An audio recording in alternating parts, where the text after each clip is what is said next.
रायगडच्या पालकमंत्री पदावरून काहीसे नाराज असलेले शिवसेनेचे मंत्री भरत गोगावले आता मंत्रिपदच सोडणार की काय अशी चर्चा आहे। त्याचं कारण ठरलंय गोगावलेंचं एक विधान। भरत गोगावले नेमकं असं काय बोलले आणि त्यावरून कसं राजकारण सुरू झालंय, त्याचे काय अर्थ निघतात पाहूयात। 2.5 वर्षाचं तुमच्या कालखंडामध्ये तेव्हा मंत्रिपद सोडणारा एकमेव आमदार असेल त्यावेळेला उद्या जरी सांगितलं शेठ तुम्हाला उद्या राजीनामा द्यायचा आहे, भरत शेठची तयारी आहे।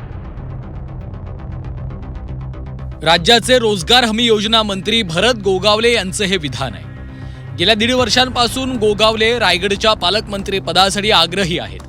त्यासाठी अनेकदा त्यांनी उघड नाराजीही व्यक्त केली आहे। तटकरेंशी थेट राजकीय वैरही घेतलं। आता कुठे राष्ट्रवादी शिवसेनेतील पालकमंत्री पदाच्या या तिढ्यावर तोडगा निघण्याची शक्यता निर्माण झाली आहे। पण पालकमंत्री पदाची चर्चा सुरू असतानाच गोगावलेंचं थेट मंत्रिपद सोडण्याची तयारी असल्याचं विधान समोर आलं। आदेश आले तर मंत्रिपद सोडायला तयार असल्याचं विधान गोगावलेंनी केलं।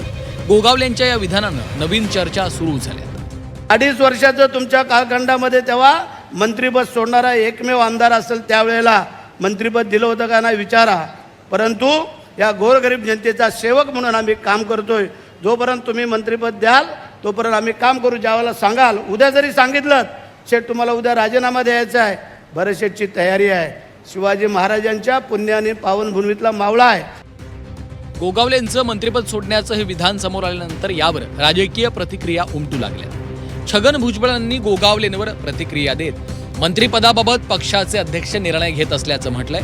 तर शिवसेनेचे नेते आणि उद्योगमंत्री उदय सामंतांनी गोगावलेंचा हा व्हिडिओ जुना असल्याचं सांगितलं। 2 ते 3 महिन्यांपूर्वी झालेल्या एका कार्यक्रमात गोगावलेंनी हे विधान केल्याचं सामंतांचं म्हणणं आहे। हा नियमच आहे ना, जो आपल्या पक्षाचा अध्यक्ष असतो त्याने जर काही सांगितलं, कारण तोच आपलं नाव जे आहे मंत्रिपदासाठी सुचवतो, त्यामुळे जर एखाद्याला जायचं जर झालं किंवा काढायचं झालं तर त्या पक्षाचे अध्यक्ष सांगतात।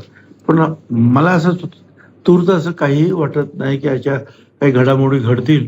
भरत शेठ गोगावले हे जेव्हा वाक्य बोलले तेव्हा मी व्यासपीठावर होतो आणि हा आताचा विषय नाही, हा 2-3 महिन्यापूर्वीचा तो कार्यक्रम होता आणि त्याच्यातनं त्यांची माननीय एकनाथ शिंदे साहेबांवरची निष्ठा देखील दिसते, शिवसेनेवरचं प्रेम देखील दिसतं।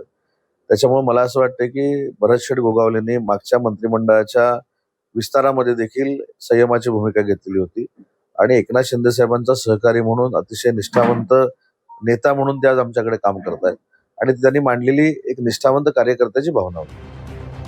विधान परिषदेच्या निवडणुकीत अनिकेत तटकरेंच्या विजयानंतर रायगड पालकमंत्री पदाचा तिढा सुटण्याची शक्यता आहे। हे पालकमंत्रीपद शिवसेनेला मिळण्याची ही चर्चा आहे। त्यामुळे 1.5 वर्ष उलटल्यानंतर पालकमंत्रीपद मिळण्याची भरत गोगावलेंची आशा पल्लवित झाली आहे। पण असं असतानाच गोगावले यांचं मंत्रिपद सोडण्याचं वक्तव्य व्हायरल झाल्यामुळे राजकीय वर्तुळात खळबळ उडाली आहे। त्यामुळे या सर्व संभ्रमात पुढे काय घडतं हे पाहणं महत्त्वाचं आहे।